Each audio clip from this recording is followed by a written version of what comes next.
Chapter 24.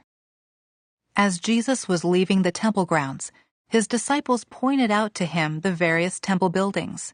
But he responded, "Do you see all these buildings? I tell you the truth.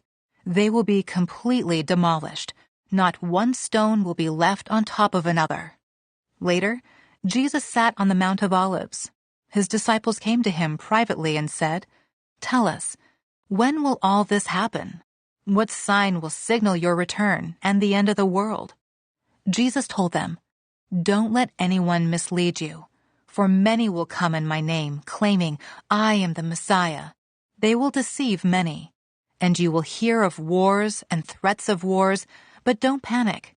Yes, these things must take place, but the end won't follow immediately. Nation will go to war against nation, and kingdom against kingdom. There will be famines and earthquakes in many parts of the world.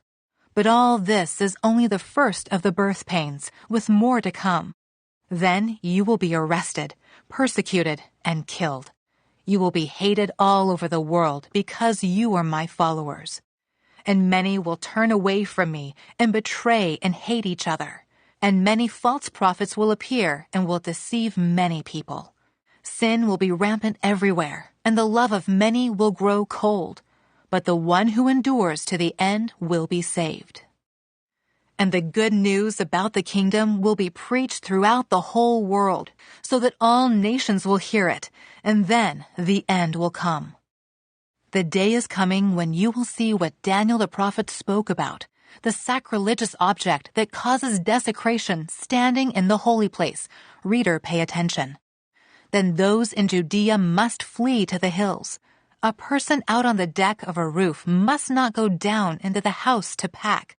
A person out in the field must not return even to get a coat. How terrible it will be for pregnant women and for nursing mothers in those days. And pray that your flight will not be in winter or on the Sabbath, for there will be greater anguish than at any time since the world began, and it will never be so great again. In fact, unless that time of calamity is shortened, not a single person will survive. But it will be shortened for the sake of God's chosen ones. Then, if anyone tells you, 'Look, here is the Messiah,' or 'There he is,' don't believe it. For false messiahs and false prophets will rise up and perform great signs and wonders so as to deceive, if possible, even God's chosen ones. See, I have warned you about this ahead of time. So if someone tells you, 'Look, the Messiah is out in the desert,' don't bother to go and look.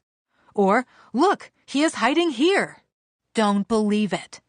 For as the lightning flashes in the east and shines to the west, so it will be when the Son of Man comes. Just as the gathering of vultures show there is a carcass nearby, so these signs indicate that the end is near. Immediately after the anguish of those days, the sun will be darkened. The moon will give no light. The stars will fall from the sky, and the powers in the heavens will be shaken.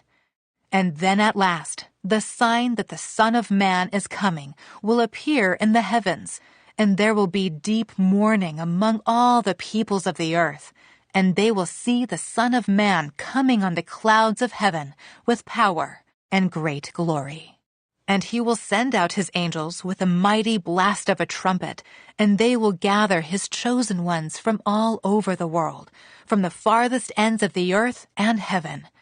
Now, learn a lesson from the fig tree. When its branches bud and its leaves begin to sprout, you know that summer is near. In the same way, when you see all these things, you can know his return is very near, right at the door. I tell you the truth, this generation will not pass from the scene until all these things take place. Heaven and earth will disappear, but my words will never disappear. However, no one knows the day or hour when these things will happen, not even the angels in heaven or the Son himself. Only the Father knows. When the Son of Man returns, it will be like it was in Noah's day. In those days before the flood, The people were enjoying banquets and parties and weddings right up to the time Noah entered his boat.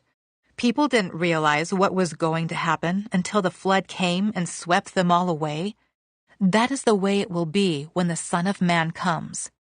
2 men will be working together in the field. One will be taken, the other left. 2 women will be grinding flour at the mill. One will be taken, the other left. So you too must keep watch, for you don't know what day your Lord is coming. Understand this. If a homeowner knew exactly when a burglar was coming, he would keep watch and not permit his house to be broken into. You also must be ready all the time, for the Son of Man will come when least expected. A faithful, sensible servant is one to whom the master can give the responsibility of managing his other household servants and feeding them. If the master returns and finds that the servant has done a good job, there will be a reward. I tell you the truth, the master will put that servant in charge of all he owns. But what if the servant is evil and thinks, "My master won't be back for a while," and he begins beating the other servants, partying and getting drunk? The master will return unannounced and unexpected, and he will cut the servant to pieces and assign him a place with the hypocrites. In that place there will be weeping and gnashing of teeth.